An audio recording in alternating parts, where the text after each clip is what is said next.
Hi friends, welcome to Chennai food. சாதாரணமாக சாதம் மீதம் ஆயிடுச்சுன்னா அது என்ன செய்கிறதுன்னு தெரியாமல் நிறைய பேர் அதை வேஸ்ட் பண்ணிவிடுவாங்க, தூக்கி இது வெளியே கொட்டிடுவாங்க. அது மாதிரிலாம் செய்ய வேண்டாங்க. அந்த மிச்சமான சாதத்தை வச்சு நல்ல கிறிஸ்பியான ஒரு ஈவினிங் ஸ்நாக்ஸ் மீதமான சாதத்தில் தட்டை எப்படி செய்கிறதுன்னு பார்க்க போகிறோம். வாங்க பார்க்கலாம். மீதமான சாதம் நான் 1 கப் அளவுக்கு எடுத்திருக்கேங்க. நான் தண்ணி ஊற்றாமல் அப்படியே ஃப்ரிட்ஜில் வச்சுருந்து தான் எடுத்திருக்கேன். சப்போஸ் நீங்கள் தண்ணி ஊற்றி வச்சிங்கன்னா அந்த தண்ணிலாம் இல்லாமல் சுத்தமாக ஒட்டை பிழிஞ்சு எடுத்துக்கோங்க. இந்த சாதத்தை நம்ம மிக்சியில் போட்டு அரைக்கணும். இதை அரைக்கிறதுக்கு முன்னாடி நம்ம பொட்டுக்கடலையை அரைச்சிக்கலாம். நான் 1 கப்பு சாதத்துக்கு 1/4 கப்பு பொட்டுக்கடலை எடுத்திருக்கேன். ஃபஸ்ட்டு நம்ம பொட்டுக்கடலையை பவுடர் பண்ணி எடுத்துகிட்டு அதுக்கப்புறம் சாதத்தை அரைச்சிக்கலாம். பொட்டுக்கடலையை நான் பவுடர் பண்ணி எடுத்துட்டேங்க. இந்த மாதிரி நல்லா நைஸாக பவுடர் பண்ணி எடுத்துக்கோங்க. பவுடர் பண்ணிவிட்டு நான் மறுபடியும் ஜாருக்கு மாற்றிட்டேன். நம்ம பொட்டுக்கடலை பவுடர் பண்ண அதே ஜாரில் இந்த சாதத்தை சேர்த்து விட்டுட்டு நல்லா நைஸாக அரைச்சி எடுத்துக்கலாம். சாதத்தில் நான் தண்ணி சேர்க்காமல் நல்லா நைஸாக பேஸ்ட் மாதிரி அரைச்சி எடுத்துருக்கேங்க. இந்த மாதிரி அரைச்சிக்கோங்க. ஏன்னா சாதத்தில் ஏற்கனவே ஈரப்பதம் இருக்கும், அதுவே நமக்கு போதும். இதை நாம் பவுலுக்கு மாற்றி விட்டுக்கலாம். நீங்கள் எந்த பவுலில் மிக்ஸ் பண்ணுறீங்களோ அந்த பவுலுக்கு மாற்றி விட்டுக்கோங்க. அரைச்ச சாதத்தை நான் பவுலுக்கு மாற்றி விட்டுட்டேங்க. இப்போ மற்ற பொருட்கள் எல்லாமே நம்ம சேர்த்து விட்டுக்கலாம். நான் ஏற்கனவே 1/4 கப்பு அளவுக்கு பொட்டுக்கடலையை பவுடர் பண்ணி எடுத்து வச்சுருந்தேன். அதை இதில் சேர்த்து விட்டுக்கலாம். எப்போவுமே 1 கப்பு சாதத்துக்கு 1/4 கப்பு பொட்டுக்கடலை எடுத்துகிட்டு பவுடர் பண்ணி சேர்த்துக்கோங்க. அப்போ தான் நல்லா ஒரு கிறிஸ்பியாக இருக்கும். 1/2 கப்பு அளவுக்கு அரிசி மாவு. 1 கப்பு சாதத்துக்கு 1/4 கப்பு பொட்டுக்கடலை, 1/2 கப்பு அரிசி மாவு. இந்த அரிசி மாவையும் இதில் சேர்த்து விட்டுக்கலாம். 1/2 ஸ்பூன் அளவுக்கு நான் சில்லி பவுடர் எடுத்திருக்கேன். 1/2 ஸ்பூன் சால்ட் எடுத்திருக்கேன். நான் சாதத்தில் உப்பு போட்டு வடிக்க மாட்டேங்க, அதனால் 1/2 ஸ்பூன் சால்ட் எடுத்திருக்கேன். நீங்கள் சாதத்தில் உப்பு போட்டு வடிக்கிற மாதிரி இருந்தால் சால்ட்டை நீங்கள் குறைச்சி எடுத்துக்கோங்க. 1/4 ஸ்பூன் பெருங்காயப்பொடி. இது எல்லாத்தையும் இதில் சேர்த்துக்கலாம்.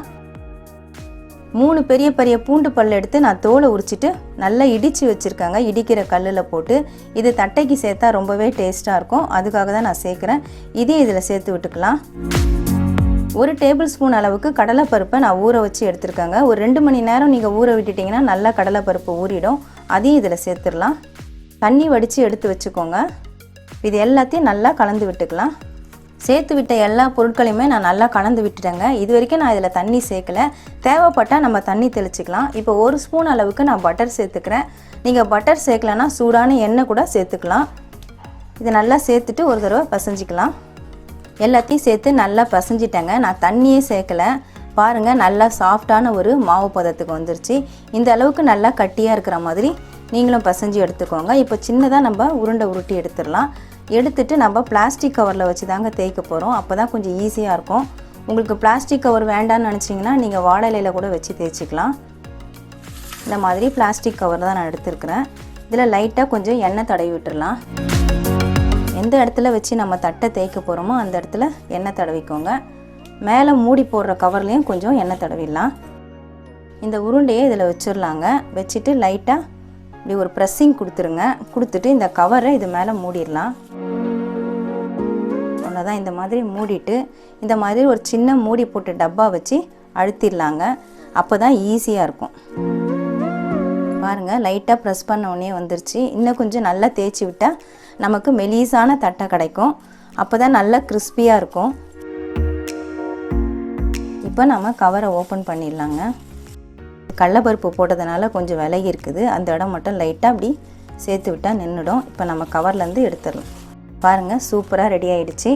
இந்த மாதிரி ரெடி பண்ணி நம்ம பிளேட்டில் வச்சுக்கிட்டு அதுக்கப்புறமா பொரிக்கலாம். நான் ரெடி பண்ண மாவு எல்லாத்தையுமே தட்டை ரெடி பண்ணிட்டேங்க. இது மாதிரி ஒயிட் காட்டன் கிளாத்தில் ரெடி பண்ணி போட்டுக்கிட்டால் அதில் இருக்கிற ஈரம் எல்லாமே ஆறிடும். பாருங்கள், எடுக்கிறதுக்கும் நமக்கு இந்த மாதிரி சாய்ச்சிட்டு எடுத்துக்கலாம். அதுக்காக தான் நான் இந்த காட்டன் துணியில் போட்டிருக்கேன். பொரிக்கிறதுக்கு நான் அடுப்பில் எண்ணெய் வச்சுருக்கேங்க. எண்ணெய் நல்லாவே இப்போ சூடாகிடுச்சு. ஒவ்வொரு பீசஸாக நம்ம எண்ணெயில் சேர்த்து விட்டுடலாம். கொஞ்சம் நேரம் ஆனவுடனே திருப்பி விட்டுடலாங்க. தட்டை சேர்த்து விட்டோன்னா கொஞ்சம் நேரத்துலேயே மேலே மிதக்க ஆரம்பிச்சிடுங்க. அந்த சமயத்தில் திருப்பி விட்டுடுங்க. இப்போ நல்லா கோல்டன் கலர் வந்துருச்சு. நாம் எடுத்துடலாம். கோல்டன் கலர் வர வரைக்கும் நீங்கள் திருப்பி திருப்பி விடுங்க. அப்போ தான் நல்லா கிறிஸ்பியாக இருக்கும். நல்லா எண்ணெய் வடியை விட்டுட்டு எடுத்துக்கோங்க. இப்போ நான் பிளேட்டுக்கு மாற்றி விட்டுடுறேன். அவ்வளவுதாங்க, நல்லா கிறிஸ்பியான தட்டை ரெடி ஆகிடுச்சுங்க. இதே மாதிரி எல்லா பீசஸையும் நம்ம பொரிச்சு எடுத்துக்கலாம். வீட்டில் மீதமான சாதத்தை நம்ம வீணாக்காமல் இந்த மாதிரி கிறிஸ்பியான தட்டை ரெடி பண்ணி கொடுத்தா ஸ்கூல் காலேஜ் போயிட்டு வர பிள்ளைங்களாம் விரும்பி சாப்பிடுவாங்கங்க. அவங்களும் பசியோடு வருவாங்க. இந்த மாதிரி ஒரு புதுமையான ஈவினிங் ஸ்நாக்ஸ் ரெடி பண்ணி கொடுக்கும் பொழுது அவங்களுக்கும் பிடிக்கும், அவங்களும் விரும்பி சாப்பிடுவாங்க. சாதத்தை வீணாக்காமல் இந்த மாதிரி தட்டை ரெடி பண்ணி கொடுக்கலாங்க. ரொம்ப ரொம்ப டேஸ்ட்டாக இருக்கும். கண்டிப்பாக ட்ரை பண்ணி பாருங்கள். மீதமான சாதத்தில் தட்டை எப்படி செய்கிறதுன்னு வீடியோவில் பார்த்துருப்பீங்க. சாதம் மீதம் ஆயிடுச்சுன்னா அதை தூக்கி வெளியே கொட்டாமல் யூஸ்ஃபுல்லாக நல்லா கிறிஸ்பியான தட்டை செஞ்சு சாப்பிட்லாங்க. ரொம்பவே டேஸ்ட்டாக இருக்கும். கண்டிப்பாக ட்ரை பண்ணி பாருங்கள். உங்களுக்கு இந்த வீடியோ பிடிச்சிருந்தா லைக் பண்ணுங்கள், ஷேர் பண்ணுங்கள், சப்ஸ்கிரைப் பண்ணுங்கள். சப்ஸ்கிரைப் பண்ணவங்க மறக்காமல் பெல் பட்டனை கிளிக் பண்ணுங்கள். இந்த வீடியோவில் ஏதாவது டவுட்ஸ் இருந்தால் கமெண்ட்ஸில் கேளுங்கள். அஃபிஷியலாக நம்மளுடைய ஃபேஸ்புக், ட்விட்டர், இன்ஸ்டாகிராம் பேஜஸ்க்கான லிங்க் நான் டிஸ்கிரிப்ஷனில் கொடுத்துருக்கேன். நீங்கள் லிங்க்கை கிளிக் பண்ணி லைக் அண்ட் ஃபாலோ பண்ணிக்கோங்க. நமக்கு இன்னும் 2 சேனல் இருக்குங்க. அந்த சேனலுக்கான லிங்க் நான் டிஸ்கிரிப்ஷனில் கொடுத்துருக்கேன். நீங்கள் லிங்க்கை கிளிக் பண்ணி சேனலை ஓப்பன் பண்ணி பாருங்கள். உங்களுக்கு அந்த சேனல் பிடிச்சிருந்தா சப்ஸ்கிரைப் பண்ணிக்கோங்க. நன்றி, வணக்கம்.